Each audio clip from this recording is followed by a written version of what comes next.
and you played hide and seek with your friends? If you're like me, you enjoyed the hiding more than the seeking. I can remember climbing under bushes and hiding behind parked cars waiting for my friend to come looking for me, trying to get back to home base before he did. I had one friend who actually enjoyed the seeking more than the hiding. Now this friend would go looking for us, and sometimes he would get distracted. He'd wander off chasing a butterfly or looking at the birds, and we'd be left hiding for what seemed like hours. But eventually when we all got back together, he would often have something fun to show us, like an old worn piece of glass or some nut or bolt that he found that we all found fascinating. As we get older, our seeking takes on a different tone. We lose that playfulness that we had as a child. Seeking becomes serious business. We may be looking for just the right job or the career to follow. We might be looking for a partner to spend our lives with. Sometimes that seeking can seem frustrating and maybe even overwhelming. Sometimes it feels like someone is intentionally hiding the things we're looking for from us, and all we want to do is holler, "Ollie, Ollie, income free," and have them come out of their hiding places.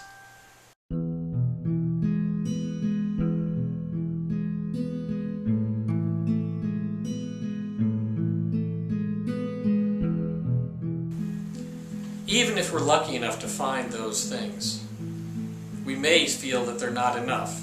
We may still have an emptiness inside us that needs to be filled.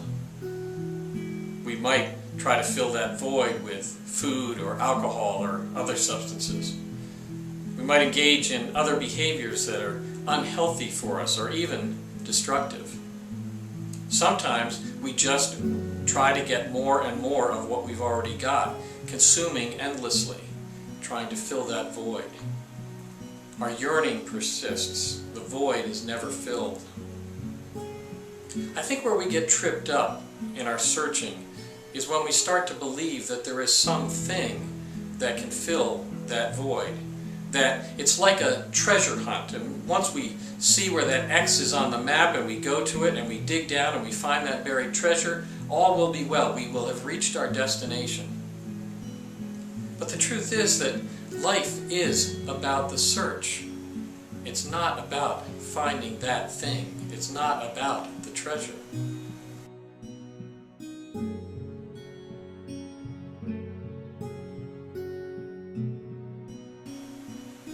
I remember several years ago when my wife and I were vacationing in Florida and we were walking on the beach. I was intent to find a beautiful, perfect shell that we could take home as a memento of our vacation. And so, as we walked the beach, I had my head almost literally buried in the sand. I was only looking at that small patch of sand that was right at my feet.